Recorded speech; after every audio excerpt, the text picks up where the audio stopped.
ಎಲ್ಲರಿಗೂ ನನ್ನ ಯೂಟ್ಯೂಬ್ ಚಾನೆಲ್ಗೆ ಆಧಾರದ ಸ್ವಾಗತ. ಇವತ್ತು ಮತ್ತೆ ನಮ್ಮ ಅಡಿಗೆ ಮನೆಗೆ ಹೋಗೋಣ. ಈ ಸಂಚಿಕೆಯಲ್ಲಿ 2 in 1 ಪುಡಿ ಇದೆ.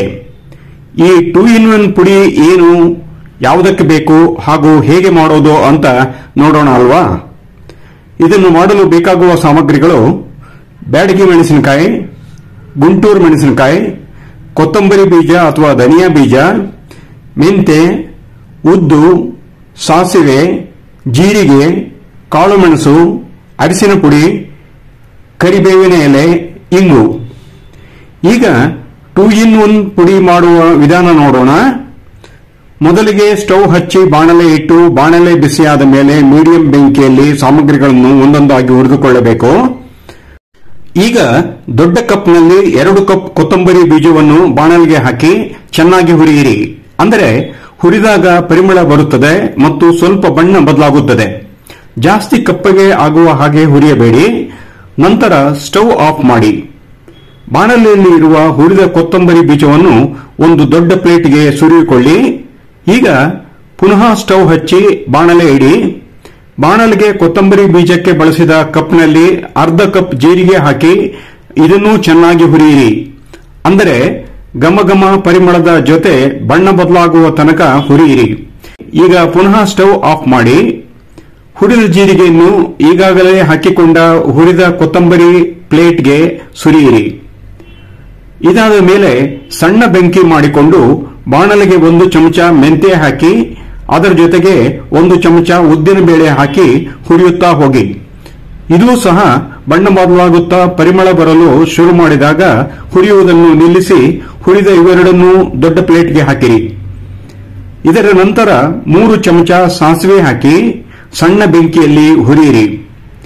ಸಾಸಿವೆ ಕಾಳು ಚಟಪಟ ಗುಟ್ಟುತ್ತಾ ಇರುವಾಗ ಸ್ಟವ್ ಆಫ್ ಮಾಡಿ ಹುರಿದ ಸಾಸಿವೆಯನ್ನು ಈಗಾಗಲೇ ಹುರಿದು ಹಾಕಿಕೊಂಡಿರುವ ಪ್ಲೇಟ್ಗೆ ಹಾಕಿರಿ.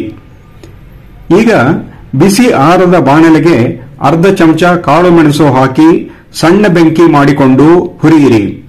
ಹುರಿದ ಕಾಳು ಮೆಣಸನ್ನು ಪ್ಲೇಟ್ಗೆ ಹಾಕಿ. ಈಗ ಪ್ಲೇಟ್ನಲ್ಲಿ ಹದವಾಗಿ ಹುರಿದ ಕೊತ್ತಂಬರಿ, ಜೀರಿಗೆ, ಸಾಸಿವೆ, ಮೆಂತೆ, ಉದ್ದು, ಕಾಳುಮೆಣಸು ಇವುಗಳು ಸಿದ್ಧವಾಗಿದೆ. ಈಗ ಬಾಣಲೆಯಲ್ಲಿ ಕರಿಬೇವಿನ ಎಲೆಗಳನ್ನು ಹುರಿದುಕೊಳ್ಳಬೇಕು. 2 ಮುಷ್ಟಿ ಕರಿಬೇವಿನ ಎಲೆಗಳನ್ನು ಬಾಣಲೆಗೆ ಹಾಕಿ ಹುರಿಯುತ್ತಾ ಹೋಗಿ. ಹೀಗೆ ಹುರಿಯುವ ಮೊದಲು ಕರಿಬೇವಿನ ಎಲೆಗಳನ್ನು ಸ್ವಚ್ಛವಾಗಿ ತೊಳೆದು ಒಂದು ಬಟ್ಟೆಯ ಮೇಲೆ ಹಾಕಿ ಎಲೆಗಳಲ್ಲಿ ಇರುವ ನೀರು ಒಣಗುವ ಹಾಗೆ ನೋಡಿಕೊಳ್ಳಬೇಕು. ಅಲ್ಪ ಸ್ವಲ್ಪ ನೀರು ಇದ್ದರೆ ಹುರಿಯುವಾಗ ಆರಿ ಹೋಗುತ್ತದೆ. ಬೇವಿನ ಎಲೆ ತನ್ನ ಹಸಿರು ಬಣ್ಣ ಕಳೆದುಕೊಂಡು ಒಣಗಿದ ಎಲೆ ಬಣ್ಣಕ್ಕೆ ಬರುವ ಹಾಗೆ ಹುರಿದುಕೊಳ್ಳಬೇಕು. ಹೀಗೆ ಹುರಿದ ಬೇವಿನ ಎಲೆಗಳ ಮೇಲೆ 250 ಗ್ರಾಂ ಬ್ಯಾಡಗಿ ಮೆಣಸಿನಕಾಯಿ ಹಾಕಿ ಹುರಿಯಿರಿ. ಇದರ ಮೇಲೆ 50 ಗ್ರಾಂ ಗುಂಟೂರು ಮೆಣಸಿನಕಾಯಿ ಹಾಕಿ ಹುರಿಯಿರಿ. ನಂತರ ಮೀಡಿಯಂ ಬೆಂಕಿಯಲ್ಲಿ ಗರಿ ಆಗುವ ಹಾಗೆ ಹುರಿಯುತ್ತಾ ಹೋಗಿ. ಇದಾದ ಮೇಲೆ ಅರ್ಧ ಚಮಚ ಅರಿಶಿನ ಪುಡಿ ಹಾಕಿ ಮಿಶ್ರಣ ಮಾಡಿ. ನಂತರ ಅರ್ಧ ಚಮಚ ಇಂಗಿನ ಪುಡಿ ಹಾಕಿ ಚೆನ್ನಾಗಿ ಮಿಶ್ರಣ ಮಾಡಿ. ಈ ಮಿಶ್ರಣದ ಮೇಲೆ ಈಗಾಗಲೇ ಹುರಿದು ದೊಡ್ಡ ಪ್ಲೇಟ್ನಲ್ಲಿ ಹಾಕಿಟ್ಟುಕೊಂಡಿರುವ ಮಿಶ್ರಣವನ್ನು ಹಾಕಿ ಮತ್ತೊಮ್ಮೆ ಮಿಶ್ರಣ ಮಾಡಿ. ಸ್ಟವ್ ಆಫ್ ಮಾಡಿ. 2 in 1 ಪೌಡರ್ ತಯಾರು ಮಾಡಲು ಈ ಮಿಶ್ರಣ ಆರಲು ಬಿಡಿ. 15 ನಿಮಿಷಗಳ ನಂತರ ಈ ಮಿಶ್ರಣವನ್ನು ಮಿಕ್ಸರ್ ಜಾರಿಗೆ ಹಾಕಿ ನೈಸ್ ಆಗುವ ಹಾಗೆ ಪುಡಿ ಮಾಡಿಕೊಳ್ಳಿ. ಸಾಧಾರಣವಾಗಿ ಮಿಕ್ಸರ್ ಜಾರ್ನಲ್ಲಿ ಪುಡಿ ಮಾಡುವಾಗ ಹುರಿದ ಎಲ್ಲಾ ಮಿಶ್ರಣವನ್ನು ಒಂದೇ ಬಾರಿಗೆ ಪುಡಿ ಮಾಡಲು ಸಾಧ್ಯವಿಲ್ಲ. ಹಾಗಾಗಿ 2 ಬಾರಿ ಮಿಕ್ಸರ್ಗೆ ಹಾಕಬೇಕು.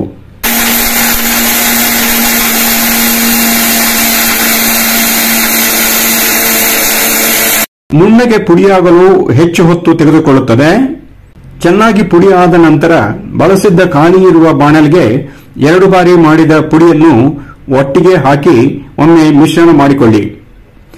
ಈಗ 2 in 1 ಪುಡಿ ತಯಾರಾಗಿದೆ. ಈ 2 in 1 ಪುಡಿಯನ್ನು ಸಾರು ಅಥವಾ ರಸಂ ಹಾಗೂ ಸಾಂಬಾರ್ಗೂ ಬಳಸಬಹುದು. ಇದೇ 2 in 1 ಪುಡಿಯ ವಿಶೇಷತೆ. ಇಷ್ಟು ಜಾಗರೂಕತೆಯಿಂದ ಮಾಡಿದ 2 in 1 ಪುಡಿಯನ್ನು ಒಂದು ನೀರಿನ ಅಂಶ ಇಲ್ಲದ ಡಬ್ಬದಲ್ಲಿ ಹಾಕಿಟ್ಟರೆ ಯಾವ ಪ್ರಿಸರ್ವೇಟಿವ್ ಬಳಸದೆ ತಿಂಗಳುಗಟ್ಟಲೆ ಇಡಬಹುದು. ಈಗ ಆಗತಾನೆ ಮಾಡಿದ ಫ್ರೆಶ್ 2 in 1 ಪುಡಿಯಿಂದ ಟೊಮ್ಯಾಟೊ ರಸಂ ಮಾಡೋಣ. ಕುಕ್ಕರ್ಗೆ 5 ಚಮಚ ತೊಗರಿ ಬೇಳೆ ಹಾಕಿಕೊಂಡು ಅದನ್ನು ಚೆನ್ನಾಗಿ ತೊಳೆದುಕೊಳ್ಳಿ. 2 ಟೊಮ್ಯಾಟೊ ಹಣ್ಣು ತೆಗೆದುಕೊಂಡು ಉದ್ದವಾಗಿ 2 ಭಾಗ ಮಾಡಿ ಕುಕ್ಕರ್ಗೆ ಹಾಕಿ ಬೇಳೆ ಹಣ್ಣಿನ ಹೋಳು ಮುಳುಗುವಷ್ಟು ನೀರು ಹಾಕಿ ಇದಕ್ಕೆ 1/4 ಚಮಚ ಅಡಿಗೆ ಎಣ್ಣೆ ಹಾಕಿ ಹಾಗೆಯೇ 1/4 ಚಮಚ ಅರಿಶಿಣ ಪುಡಿಯನ್ನು ಹಾಕಿ. ಈಗ ಸರಿಯಾಗಿ ಗ್ಯಾಸ್ಕೆಟ್ ಹಾಕಿದ ಮುಚ್ಚಳ ಹಾಕಿ ಸ್ಟವ್ ಆನ್ ಮಾಡಿ ಕುಕ್ಕರ್ನಲ್ಲಿ ಬೇಯಲು ಬಿಡಿ. ನಂತರ ಕುಕ್ಕರ್ನಲ್ಲಿ 5 ರಿಂದ 6 ಸೀಟಿ ಹೊಡೆಯಲು ಬಿಡಿ.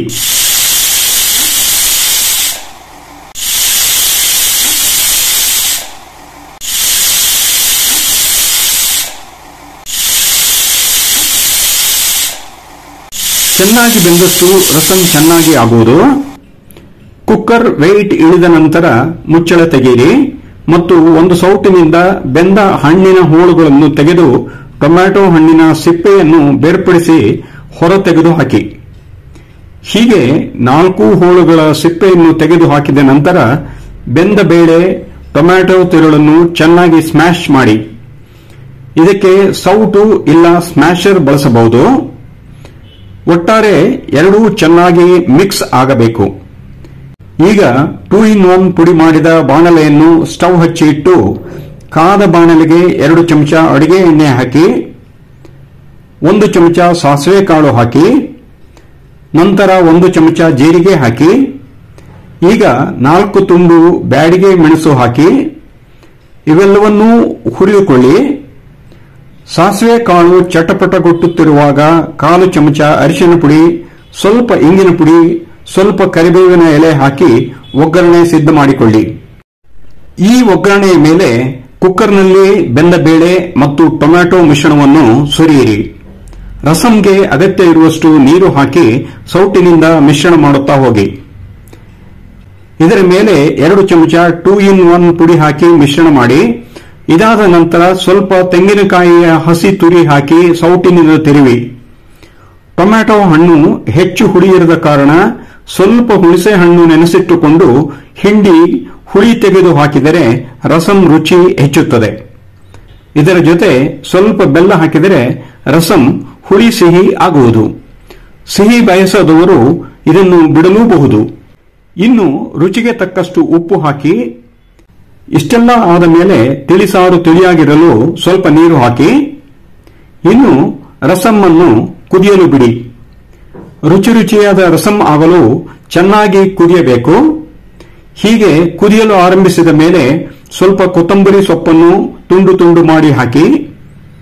ಈಗ ಘಮ ರುಚಿ ರಸಂ ಸವಿಯಲು ಸಿದ್ಧ. ಸರ್ವಿಂಗ್ ಬೌಲ್ಗೆ ಹಾಕಿ ಮುಚ್ಚಿಟ್ಟರೆ ಊಟ ಮಾಡುವಾಗ ಬಳಸಬಹುದು.